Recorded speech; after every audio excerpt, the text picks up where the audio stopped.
It's the first day of our rifle season. It's about 15 minutes before sunrise. I brought my heater. I didn't plan on using it, but my damn front window is froze. It's 29 degrees, but there's no wind. That's why I wasn't going to use it. I got this one open. Obviously the back tailgate, because this is an old truck cap, and the back window. But I put the heater there to let some of the heat rise to unfreeze that damn window. So we'll see what happens. Alright, it's a little before 7. Finally got my window open. Took a little prying with my gutting knife, and obviously the heat, but it's open. There's a shot off in the distance. But what a pain in the ass that was. I had a bunch of turkeys that were roosted behind me that came out into the field and went that way. They made a hell of a racket when they came down out of the trees. So now we just sit here and wait. See what happens.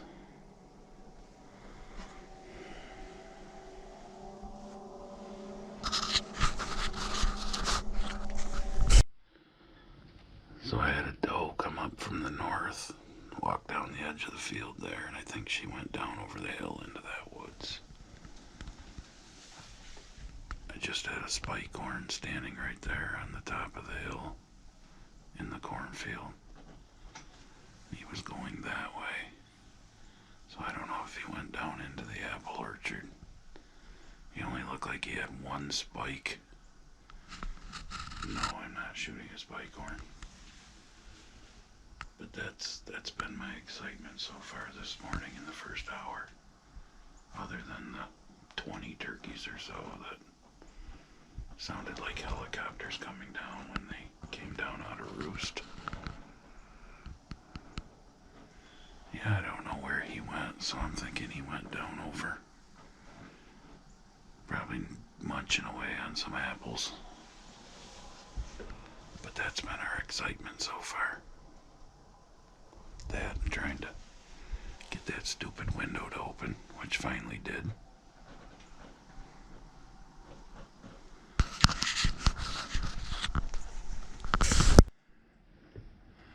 Got a tall crotch horn right there. Nothing I'm gonna take.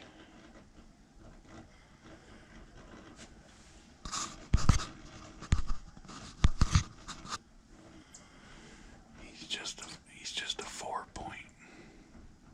No brow tines. I'm gonna mess with him a little. Grunt.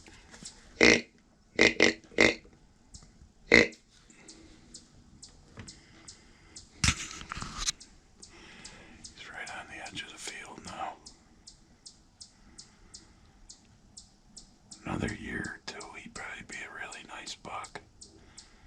He's probably not that old. I can't get him to come this way.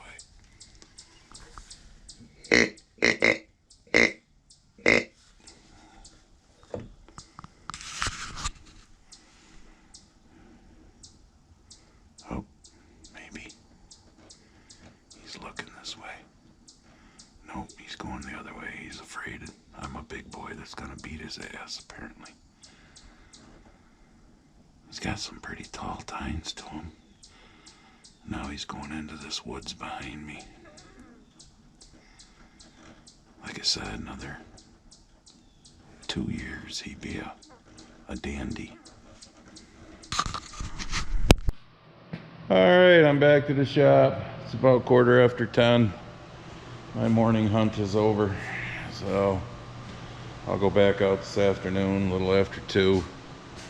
But I wanted to clarify something because I know some people will, well, why didn't you shoot that big 4-point?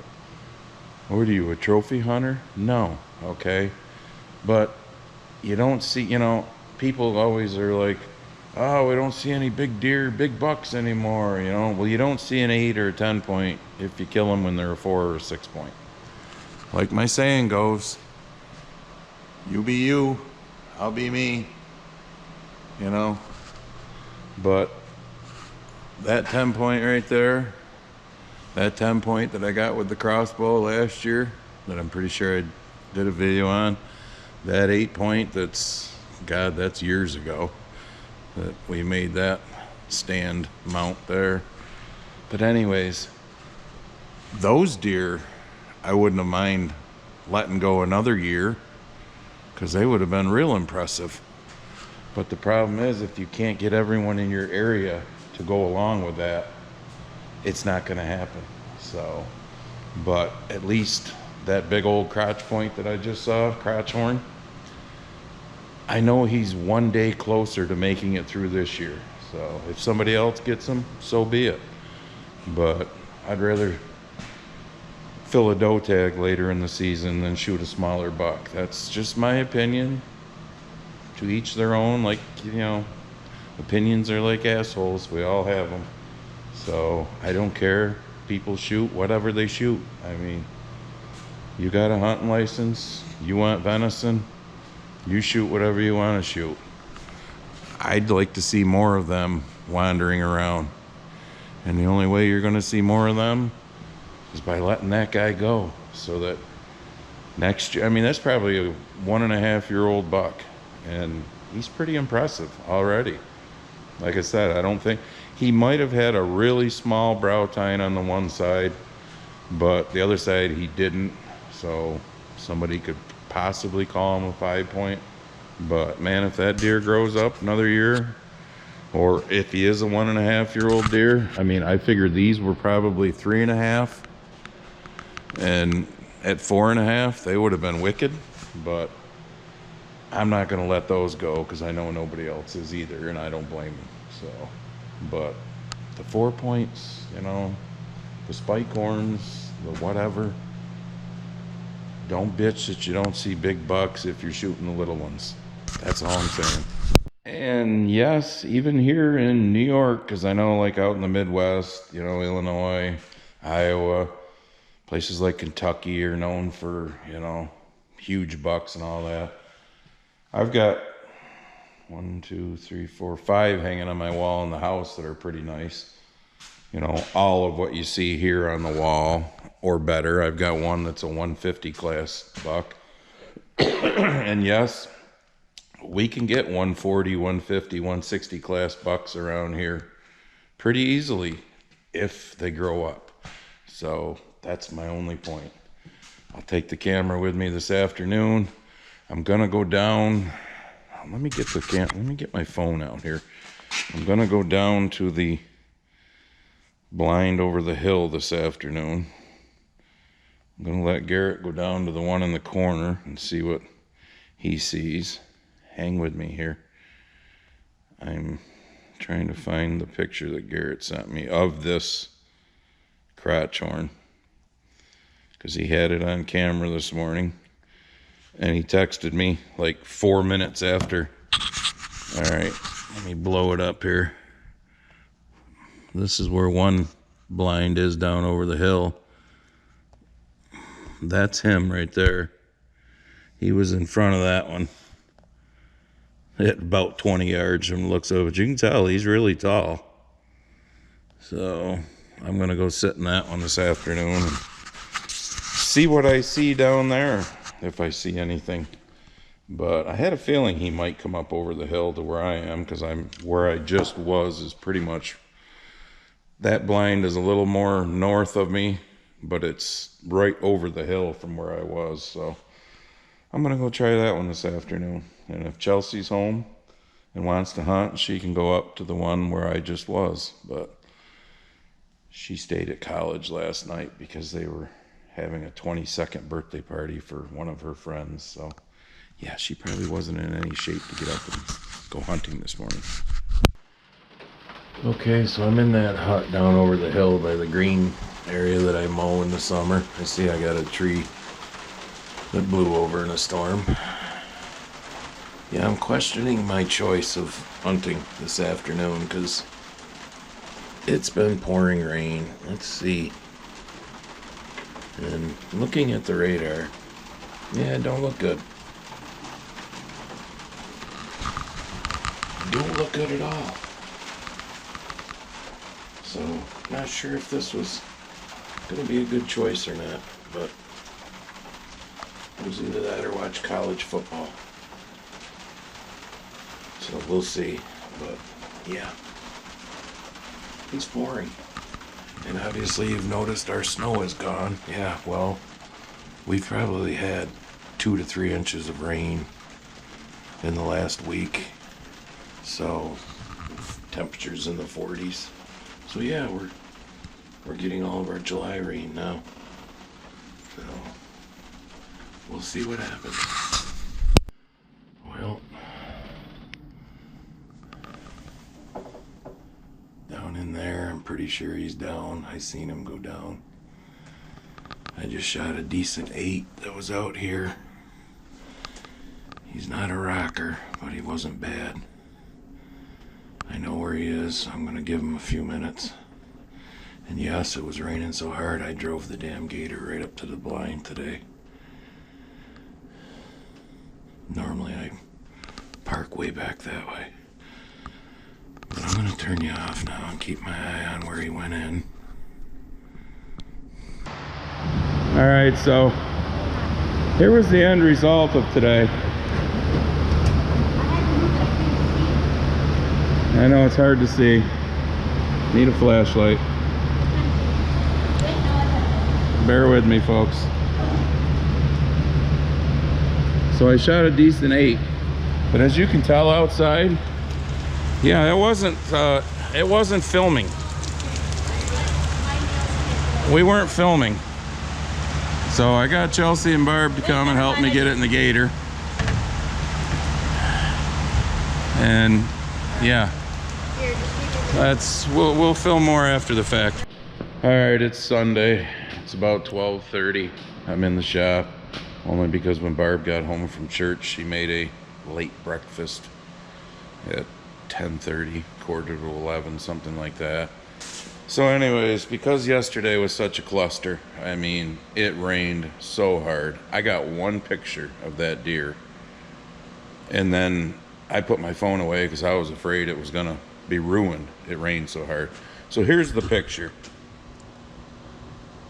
Decent 8 point. I figured I'd at least show you that. I don't know, maybe there's too much light over here with that light to... I don't know, that's good enough. But that's the one picture I got of that deer. Yeah, my buddy keeps texting me. Because I'm gonna go outside and show you right now. So we had 8 inches of snow that melted off and got rained off. We had to have, and I took my rain gauge down, so that's why I'm guessing, between 1 and 2 inches of rain yesterday. They said on the news the Syracuse airport had 1.5 inches. We've probably had, I don't know, in the last 10 days, between the 8 inches of snow that melted off, another 2 to 4 inches of rain. It is crazy. Right now, the wind is howling. I should put my coat on, but I'm not gonna be outside very long. They're talking 30, 40 mile per hour winds this afternoon. It is wet. I mean, we are wet. The only reason why I'm coming out here to show you is, remember this field in the spring right behind the shop? All the water that stood down here in this low corner. So I never even planted in this corner. Yeah, look at the water down there now. Now, it ain't quite out to where you can see the corn that I had to work around. But yeah, there's water. There's water standing there in the field. There's water standing everywhere. So my feet are squishing going across the lawn right now. We've gone from, well, there's around the tree. Look at the water standing. Yeah, I mean the driveway, there's water standing in that field. Yeah, we're not in a drought anymore. We're making up for our drought this summer real fast in like 10 days or so. It's chilly out there. But that's why the end of my hunting video was kind of a shitty finish, in plain English, with the GoPro. So the deer come out at, I don't know what it was, around 3:20. Only deer I saw. I was surprised they even saw any, as shitty as the weather was. Shot him, showed you where he went in. I gave him a few minutes. Then I went down to gut him out. He was done. He went in, fell right where I saw him fall, and never got up again. And then the skies let loose. I mean, I was Barb washed all the clothes I had on. I had to just sit them by the back door, and she picked them up like this to take them in and put them in the washing machine. I was soaked to my underwear. Yeah. Her and Chelsea said they would help me. So when I got the deer field dressed, I said, "Are you ready?" They said yes. I come down with the gator, got them, went back, we got it. We took it over to the shed there, hung it up so we could rinse it out. It was funny, I grabbed a couple of pails, and we just, rather than get a wet ass going and filling the pails, we just set them on the ground outside the shed door over there. And in 5 minutes, they were a third full from all the rain running off the roof, because we set them right underneath. And I rinsed the deer out with that. And then I took that last little bit of GoPro footage that you saw before this, and the processor said he would take it that night. So last, I don't know what it was, 5 o'clock, it was dark. So we took it to him. So yeah, sorry I couldn't get better footage at the end, but holy cow. I had Garrett down here in that hut, and I ended up going and picking him up before I took the deer with the gator, so he didn't have to walk back because it was raining so hard. But yeah, this weather is, wow, that's all I can say. We've gone from super wet in the spring to popcorn fart dry in the summer, which really hurt the crops, to super wet now and windy, and there's still corn standing in places. There's still some beans, not a lot. I went to Weed Sport this morning, which for you locals, is like 8 miles south of me. And I saw some cornfields that were open that were starting to lay over. This wind isn't going to help them. But yeah, I'm glad I'm done. But so your one more thing is, if you're going to get any Grumpy Farmer apparel, sweatshirts, hats, t-shirts, whatever, for a Christmas gift for somebody, get it done. Try and get it done by the 1st of December. That way you'll get it before Christmas, because like I said in the previous video, it takes 2 to 3 weeks at least for you to get the stuff. So, all right, we'll see you in the next one, whatever that is.